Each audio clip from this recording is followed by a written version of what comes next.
반갑습니다. 네. 다들 어디 많이 가셨나봐요. 혹시 지금 남북 간의 관계 때문에 혹시 피난 가신 거 아니시죠? 웃으러 간 얘기인데. 네. 그래요. 참 어려운 가운데서도 우리는 하나님을 바라보고 믿음으로 승리하기를 바랍니다. 오늘 시간 진짜를 붙잡아라 라는 제목을 가지고 하나님 말씀을 나누려고 합니다. 여러분 혹시 마지노선이라는 이 말 혹시 들어보셨나요? 마지노선. 아마 다들 들어보셨을 거라고 생각을 합니다.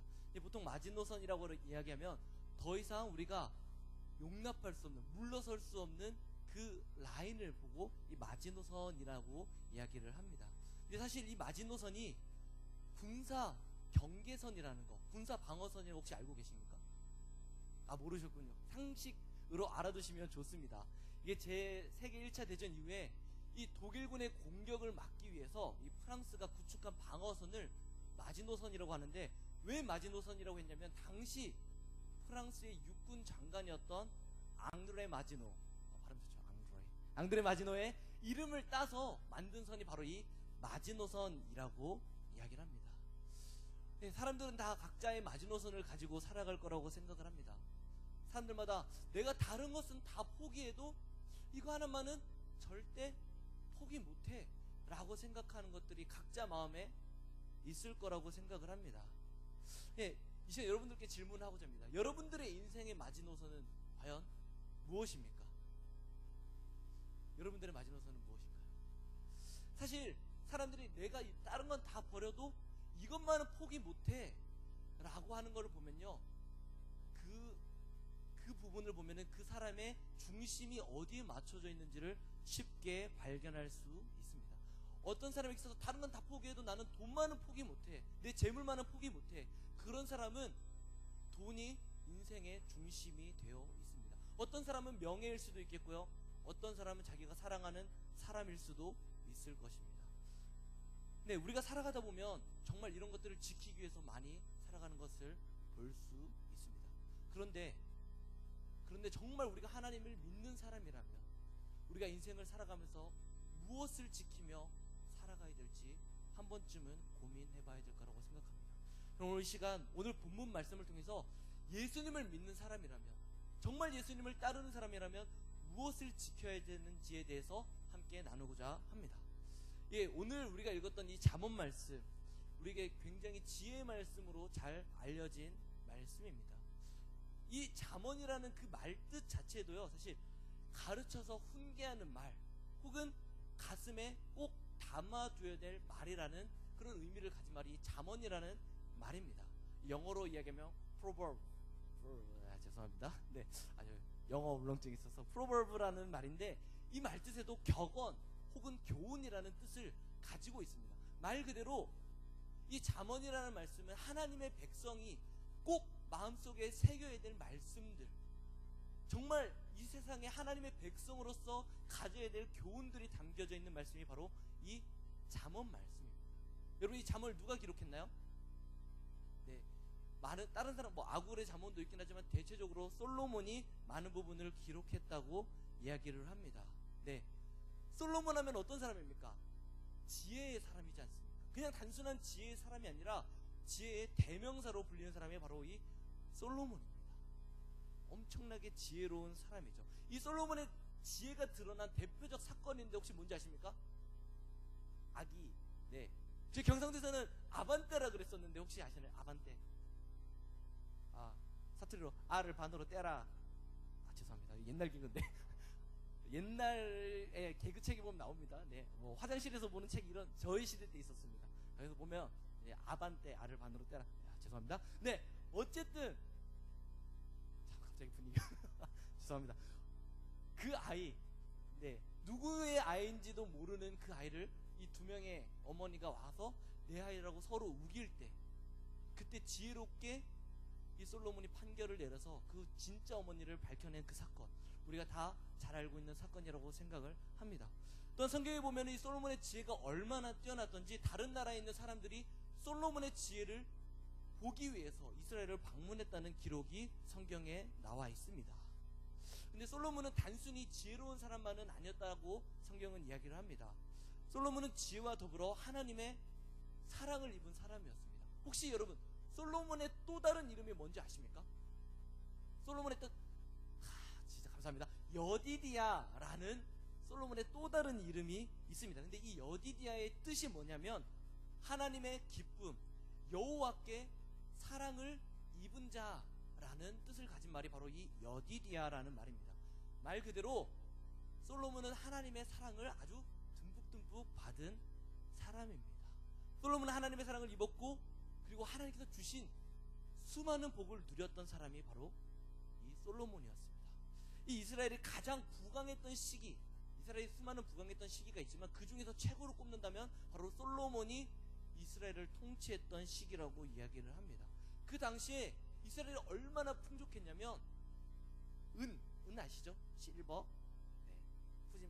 실버, 실버가 돌덩이처럼 이렇게 많이 굴러다녔다고 합니다. 돌처럼 흔했다고 이야기를 합니다.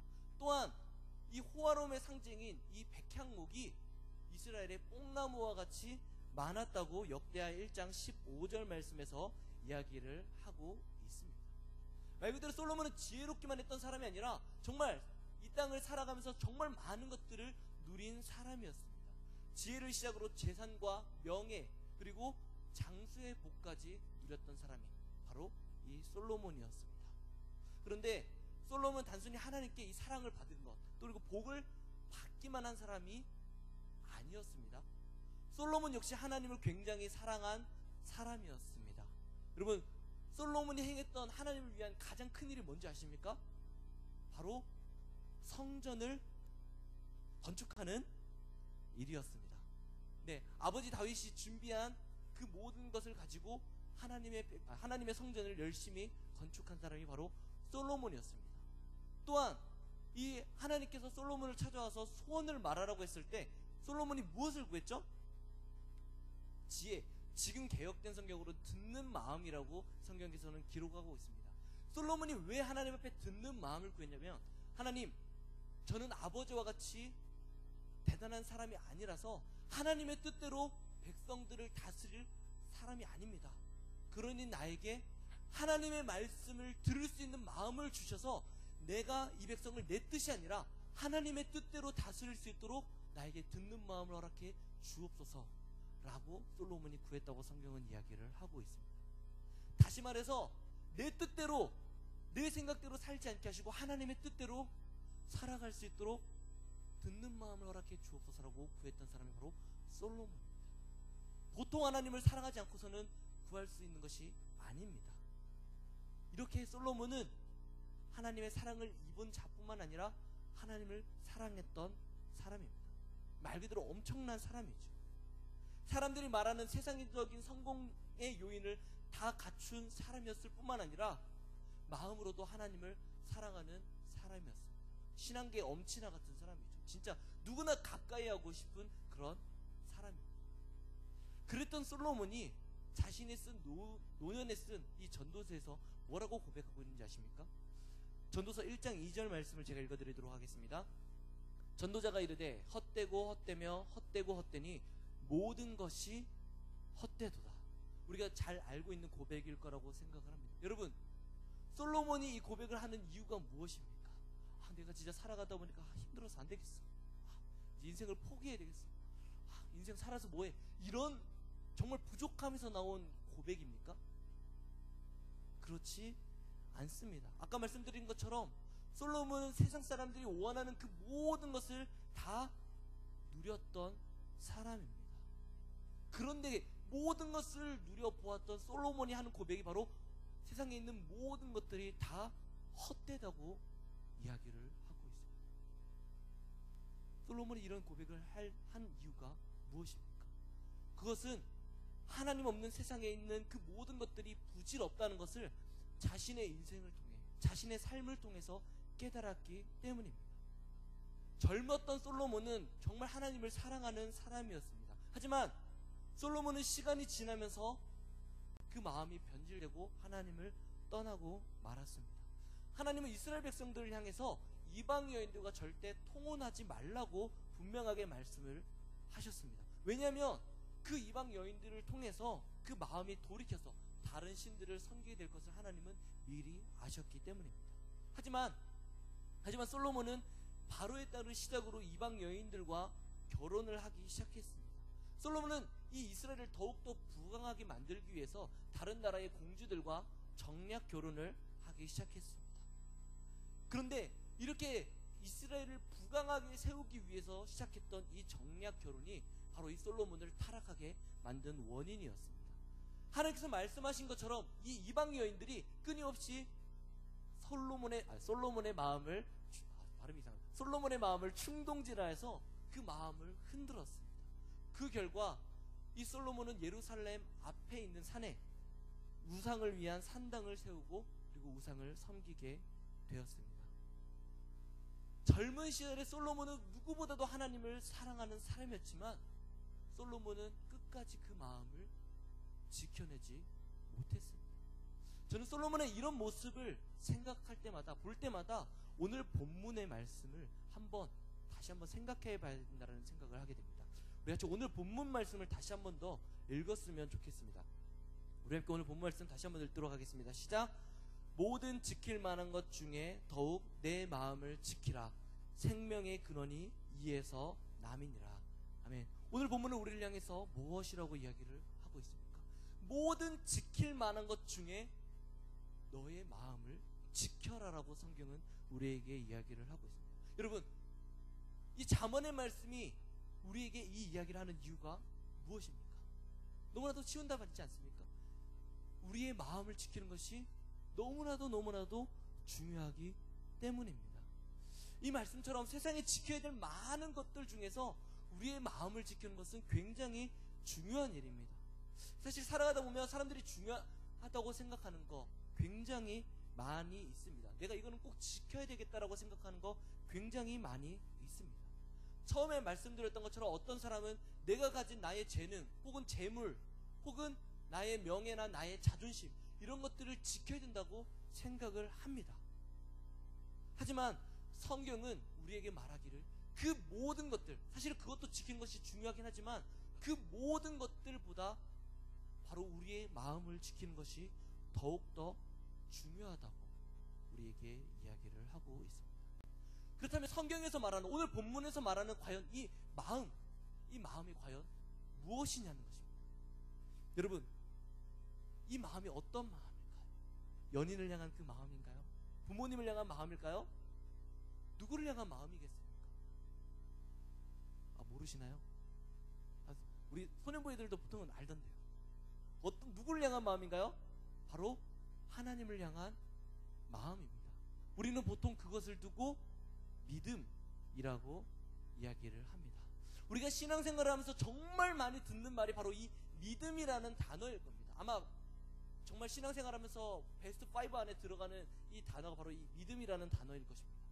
여러분, 여러분들께 질문을 하나 하고자 합니다.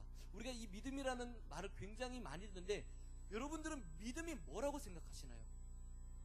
자, 마음을 열고 편안하게 믿음이 뭐라고 생각하시나요? 들으면서 나는 거. 네, 좋습니다. 또 믿음이 뭐라고 생각하시나요? 네, 죄송합니다. 질문 안 하겠습니다. 대부분 사람들에게 믿음이라고 이야기를 하면 대충 요 정도 수준으로 생각하는데 어떤 수준이냐면 내가 옆에 있는 사람을 좀 믿어도 되겠다라는 그냥 요 정도의 신뢰로 이 믿음의 개념을 생각하고 있는 것을 볼 수가 있습니다. 그런데 내가 이 사람 믿어도 되겠다라고 하는 이 믿음에는요, 한 가지 전제가 있습니다.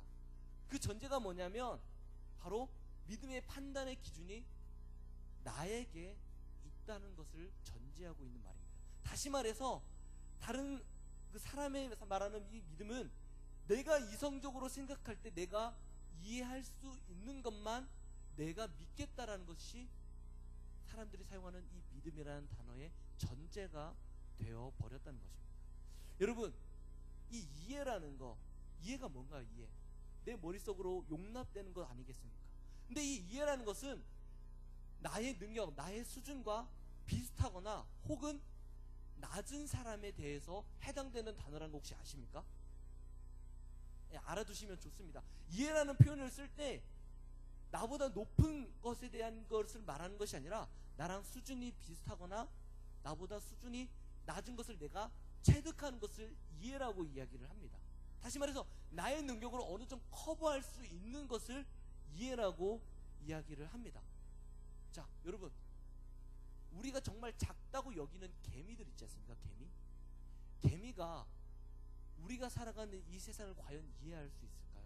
우리가 사용하는 이 사고방식들, 우리가 쓰는 핸드폰들, 자동차, 비행기 날아가는 거, 이런 것들을 보면서 저게 어떻게 된 거야 라고 과연 이해를 할 수 있을까요?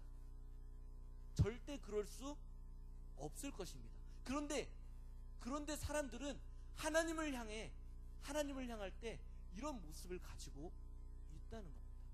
하나님을 바라볼 때 내가 이해되는 것만 하나님 것에서 내가 받아들이겠습니다 라는 사고방식을 가지며 살아가고 있다는 겁니다. 여러분, 우리는 하나님의 피조물입니다. 피조물이 과연 창조주 하나님을 온전히 이해할 수 있겠습니까? 결코 그럴 수 없을 것입니다. 개미가 우리의 세상을 이해 못하듯이 우리 역시 하나님을 온전히 이해할 수 없습니다. 우리가 하나님을 이해하겠다는 것은 사람이 나타낼 수 있는 최고의 교만입니다. 가장 어리석은 모습입니다. 그렇다면 성경이 말하는 이 믿음이 과연 뭐냐는 겁니다. 이 성경에서 말하는 믿음은 하나님 앞에 내 모든 것을 맡겨드리는 것, 하나님을 전적으로 의지하는 것을 바로 성경에서 말하는 믿음이라고 이야기를 합니다. 내가 이해한 것을 받아들이는 것이 아니라 때로는 내가 이해되지 않는다고 할지라도 하나님 앞에 내 모든 판단을 맡겨버리는 것을 성경에서 말하는 믿음이라고 이야기를 합니다. 여러분, 어린아이들이 부모님의 손을 잡고 걸어가다가 하는 행동이 있습니다. 우리 청년 LT 때는 제가 한번 이야기를 한 적이 있는데, 어린아이들이 걸어가다 보면 하는 행동이 있습니다. 부모님 손을 잡고 가다가 눈을 감는 그런 놀이를 합니다. 그 아이들에게는 놀이겠죠. 네. 눈을 감고 걸어가면서 엄마, 나 엄마가 이끌어준 대로 갈 거야. 여러분, 그 아이가 눈이 없어서 눈을 감는 겁니까? 앞을 보지 못해서 이 부모님을 따라가는 게 아니지 않습니까? 자기 눈으로 보고 판단하고 생각할 수 있음에도 불구하고 내 모든 판단을 내가 아닌 나를 이끌어주는 분에게 맡기는 것. 성경에서 말하는 믿음은 바로 이런 것을 나타내는 것입니다. 내 생각, 내 사고, 내 판단 기준을 다 내려놓고 온전히 하나님의 말씀에 붙들리는 것. 그 하나님의 말씀의 기준을 따라 살아가는 것. 그것이 바로 성경에서 말하는 믿음이고, 이것을 다른 용어로 의탁이라고 이야기를 합니다. 다시 말해서 믿음이라는 것은 내 모든 것, 나의 생각과 나의 삶 전체를 하나님 앞에 의탁하는 것을 말하는 것입니다. 여러분, 하나님을 향한 믿음은 내가 하나님을 이해하고 이해한 것들을 받아들이는 것이 아닙니다. 하나님을 향한 믿음은 인간의 이성으로 해결할 수 있는 부분이 아닙니다. 종교개혁가인 존 칼빈은 인간의 이성은 고장난 나침반과 같다고 이야기를 합니다. 인간의 이성은 고장난 나침반과 같아서 그 나침반을 의지하고 따라가다 보면 반드시 잘못된 방향으로 나아갈 수밖에 없다고 이야기를 합니다. 다시 말해서 우리의 이성을 가지고, 나의 이해를 가지고 하나님께로 나아가고자 한다면 반드시 그 사람은 잘못된 길로 나아갈 수, 하나님을 찾는 게 아니라 잘못된 길로 빠질 수밖에 없다고 이 종교개혁가 존 칼빈은 이야기를 합니다. 이처럼 우리의 생각, 우리의 이성을 따라 이해되는 것만 내가 받아들이겠다, 그것이 믿음이라고 생각을 한다? 그것은 결코 올바른 믿음의 모습이 아닙니다. 하나님을 향한 믿음은 절대자이신 이 하나님의 기준 앞에 나의 생각을 맞추는 것입니다. 나의 기준을 포기하고 하나님의 기준이 나의 기준이 되게 만드는 것입니다. 하나님의 말씀을 따라 살아가겠습니다. 그 모든 것 앞에 내가 굴복하겠습니다. 순종하겠습니다. 그것이 바로 성경에서 말하는 참 믿음의 모습입니다. 하지만 세상은 여전히 이 사실을 부인하고 있습니다. 세상은 자신들이 세운 기준, 사람들이 세운 기준이 옳다고 이야기를 합니다. 오히려 그들은 교회를 향해서 너희가 말하는 그 믿음의 기준은 어리석은 것이라고 이야기를 합니다. 너희는 맹신하고 있는 거다, 광신자라고 이야기합니다. 그러면서 자신들이 세운 기준, 자신들의 욕망으로 세운 기준을 하나님의 자리에 올려둔 것을 보게 됩니다. 여러분, 오늘날 세상 사람들이 초점을 맞추며 살아가는 것이 무엇입니까? 대체적으로 물질적인 풍요, 사회적 성공, 자아 실현, 자신의 탐욕을 실현하는 것. 많은 것들로, 많은 이야기로 포장을 하긴 하지만 그 이야기의 핵심에 들어가 보면 다들 이런 것들에 초점이 맞춰져 있는 것을 볼 수 있습니다. 그 사람들의 마음 가운데 하나님이 된 게 아니라 이러한 세상적인 성공이나 자신의 욕심들이 이미 하나님이 되어버렸다는 것입니다. 이미 이런 세상적인 기준이 그들에게 있어서 믿음의 대상이 되어버린 것입니다. 그 결과로 세상에서 성공하고 물질적으로 풍요를 누리고 남들이 원하는 그런 위치에 올라간 사람들은 자신을 자랑하며 떵떵거리며 살아갑니다. 반대로 내가 남과 비교했을 때 내가 가지지 못했다고 생각하고 성공하지 못했다고 생각하면 그 사람들은 좌절하고 낙심하고 절망하는 것을 보게 됩니다. 물론 사회적으로 성공하는 거 중요합니다. 그러지 말라는 것이 아닙니다. 물질적인 풍요 누릴 수 있으면 누려야 합니다. 하지만 우리가 기억해야 될 것은 그것은 우리가 누려야 될 것이지 우리의 믿음이 대상이 되어서는 안 된다는 것입니다. 그것은 우리가 이 땅을 살아가기 위한 인생의 도구이지 우리의 믿음의 대상이 아니라는 것입니다.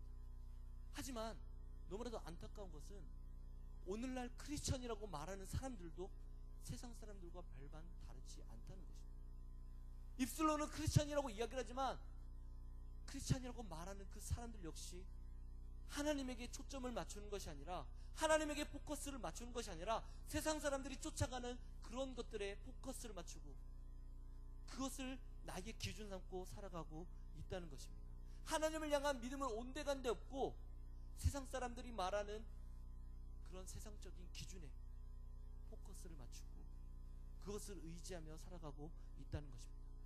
여러분, 우리의 믿음의 대상은 오직 하나님 한 분뿐이십니다. 믿으십니까? 우리는 참 믿음의 대상이신 예수 그리스도를 바라보는 자들이 되어야만 합니다. 히브리서 12장 2절 말씀입니다. 믿음의 주요 또 온전하게 하시는 이인 예수를 바라보자. 그는 그 앞에 있는 기쁨을 위하여 십자가를 참으사 부끄러움을 개의치 아니하시더니 하나님 보좌 우편에 앉으셨느니라. 아멘. 이 말씀은 세상 그 무엇보다 우리를 온전하게 할 수 있는 것은 오직 예수 그리스도 한 분밖에 없다고 이야기를 합니다. 우리를 온전하게 할 수 있는 분은 오직 예수 그리스도밖에 없고 그분만이 우리의 참 믿음의 대상이 되신다고 이 말씀은 이야기를 하고 있습니다. 성경은 다른 무엇이 우리의 믿음의 대상이 될 수 없다고 분명하게 이야기를 하고 있습니다. 여러분, 명품 아시나요? 명품 좋아하시나요? 솔직하십시다. 명품 좋아하시죠? 네. 명품 브랜드가 생기면 반드시 생기는 게 있습니다. 뭐죠? 이미테이션 혹은 소위 짝퉁이라고 말하는 것들이 생깁니다. 여러분, 왜 이 이미테이션 짝퉁이라는 것이 생길까요? 명품을 가지고 싶기는 한데 그것을 가질 수 없기 때문에 그와 유사한 것들을 만들어내다 보니까 그것이 짝퉁이 되는 것입니다. 여러분, 아무리 짝퉁이 명품과 비슷하게 생겼다고 해도 그거는 짝퉁입니다. 그것이 진짜가 될 수는 없습니다. 우리가 잘 아는 명품과 짝퉁의 구별법 아시죠? 들고 다니다가 비가 오면 명품은 감추고 짝퉁은 쓰고. 모르시는 분이. 네, 그렇습니다. 네. 어쨌든 짝퉁이 절대 진짜가 될 수 없다는 겁니다. 이 믿음의 대상도 마찬가지입니다. 믿음의 대상도 사람들이 아무리 이 세상적인 것이 진짜와 같이 이게 좋은 거다, 우리의 삶을 이끌어 줄 거다라고 우긴다고 해도 그것은 결코 우리의 진짜 믿음의 대상이 될 수 없습니다. 우리의 참 믿음의 대상은 오직 한 분 예수 그리스도 뿐입니다. 우리를 온전하게 하실 수 있는 분도 오직 예수 그리스도 한 분뿐이십니다. 우리는 이 땅을 살아가면서 그 진짜 믿음의 대상이 되신 예수 그리스도를 붙잡는 사람들이 되어야만 합니다. 세상 사람들의 말에 귀를 기울여서 그들의 욕구를 따라가는 것이 아니라, 그들 말에 따라가는 것이 아니라 하나님의 말씀을 쫓아서 진짜이신 예수 그리스도를 붙잡는 자들이 되어야만 합니다. 그것이 우리에게 있어야 될 참 믿음의 모습입니다. 사랑하는 청년 여러분, 여러분들의 인생 가운데서 하나님을 향한 믿음을 가장 중요하게 여기는 우리 청년들이 되시기를 바랍니다. 아멘. 우리가 지켜야 될 그 수많은 것들, 그것들보다 우리의 마음, 우리의 믿음을 지키기 위해 힘쓰는 우리 청년들이 되시기를 바랍니다. 세상 사람들이 말하는 그 신뢰, 그런 신뢰의 기준이 아닌 나의 모든 것을 하나님 앞에 전적으로 맡기는 것, 그런 믿음이 여러분들의 삶 가운데 있기를 바랍니다. 세상 사람들처럼 물질이나 다른 성공적인 요인에 여러분들을 맡기는 것이 아니라 정말 우리의 삶의 주인 되신 예수 그리스도 앞에 여러분들의 삶을 맡겨드리는, 여러분들의 마음, 여러분들의 판단을 맡겨드리는 우리 청년들이 되시기를 바랍니다. 그래야 할 때, 정말 그럴 때 우리의 삶 가운데 예수 그리스도의 생명이 넘쳐나게 될 것입니다. 하나님을 향한 바른 믿음, 그 온전한 믿음이 있을 때, 그때에만 우리 가운데 참 생명이 깃들 수 있습니다. 세상을 살아가면서 진짜 믿음의 대상을 붙잡고 그 믿음을 지키기 위해 힘쓰며 살아가는 우리 청년들이 되시기를 바랍니다. 기도하겠습니다.